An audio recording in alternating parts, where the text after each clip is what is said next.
because I bought a book recently. I bought a copy of The Little Red Book. Yeah? Yeah, The Little Red Book, actually a bit of a misnomer, very widely read.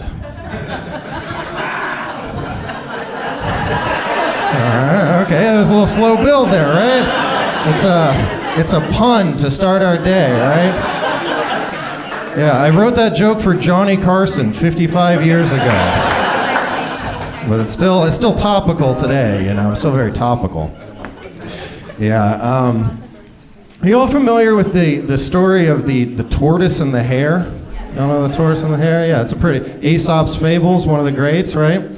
But I was thinking about that fable, you know, because the story goes, you know, slow and steady wins the race, right? That's the moral at the end. But I was thinking, like, have you ever been to a race where the slow guy won the race? It almost seems impossible when you think about it, right? You know, like, because I've never been to a race where they're like, all right, you know, with this competitor here, he's very slow, right? And, you know, the fast guy, you know, maybe he'll get so far ahead, he'll take a nap. You know, does that really seem like a victory to you? It seems like it might be, you know, some kind of tortoise propaganda. Making them seem like they got more going on than they really... Because if you're a tortoise, you're walking by, he's sleeping. You're popping the champagne at the end, right? You would think the hare would be like, all right, how about a rematch? All right, I'll say that. How about a rematch? Yeah, there we go. That's the kind of crowd I'm looking for. Very rarely saying the same thing again gets a bigger laugh, but I appreciate it. All right, I feel like bay leaves are overrated. I'm going to take such a harsh stance right at the beginning of the show here for you people. You all familiar with bay leaves? Yeah? Yeah, we got some big fans in the audience, it sounds like. And me, I don't even know what it tastes like. You know, I had a biryani the other day. You familiar with biryanis? All right, I had a beef stew the other day. Is that maybe a little more? You have beef stew? They said you gotta take the bay leaves out. Is that even a food? You gotta take it out for? And like I don't have, you know, I can tell the difference between some foods, right? But I don't have like a, you know, like a sommelier's palate, right? You know, like if you gave me a beef stew with a bay leaf in it, blindfolded me, gave me another beef stew with just like a regular leaf. Yes, that leaf is from the bay. Yeah, East Bay, I believe. East Bay. It's got a Oakland-ishness to it. I swear I could taste the thistle dance on my tongue. It was an East Bay leaf. I'm just kidding. There's no such. If you look it up, you know, there's very fancy shopping stores in the San Francisco area. You'll never find an East Bay leaf. I looked. Have y'all been enjoying the holiday season? Yeah? All right, people like, you know, Thanksgiving and whatnot. I had 2 Thanksgivings this year, you know, and so I played a lot of Yahtzee. Yeah, that's what kind of thing you do at a family Thanksgiving, but I hate Yahtzee. Anyone else? We had Yahtzee, a lot of Yahtzee fans here tonight? Yeah. No, but I hate Yahtzee because I'm not good at getting a Yahtzee.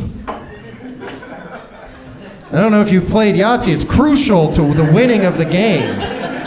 You know, like I'm really good at the small and the large straight, right? Those are kind of my corner, right? But then it sucks when you look at someone else, they got 50 points for a Yahtzee, I got 0, right? Because the worst part about playing Yahtzee is when the other guy got a Yahtzee, you didn't get a Yahtzee, and he still makes you add up the score at the end. You're like, all right, 2 plus 4 plus 6, you got 50 points, I got 0! Sorry, it's a recent trauma in my crazy life. I was watching a ghost stuff. You know, does anyone here love ghosts? Right? Yeah. People like ghosts, I guess. I'm not that big of a fan, you know, but every once in a while when the season's right. But really, my problem is I feel bad for ghosts, right? Because I have empathy for them. Because every ghost I've ever heard described seems to be suffering from OCD. Every ghost I hear, what is it? It's turning the lights on and off over and over again. The faucet's running in the middle of the night, right? And you're really suffering from like mental health issues when it's preventing you from doing the things you love with the people you care about, right? What is a ghost? It could be in heaven with all of its friends and family. But the oven door might be open.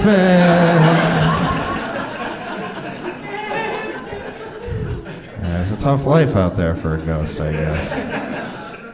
Life is not what it seems sometimes, Anyway, it looks like we got a lot of couples in the audience tonight. A lot of couples, yeah? Or is it just brothers and sisters we have, or something, I guess? A lot of brothers and sisters love Matthew Broussard, so it goes sometimes. No, I'm in a couple myself, but I've been kind of struggling in my relationship a little recently because my girlfriend, she likes it when I have my eyes open when we kiss. Does anyone else have an eye open, eye closed dichotomy in their relationship? You never really, sorry, I can tell you haven't even thought about it. You just go with what your instinct is. Well, you'll be in your head next time, I guarantee it. Because I've been an eyes closed person for a long time in my life, But I have a large nose, and one too many times, it's just kind of gotten in the way. Any other large nose people here? You can't relate? All right. Well, yeah, I won't say I almost poked an eye out, but close enough that I had to take responsibility for my actions. And so now I'm the designated eyes open person in the relationship.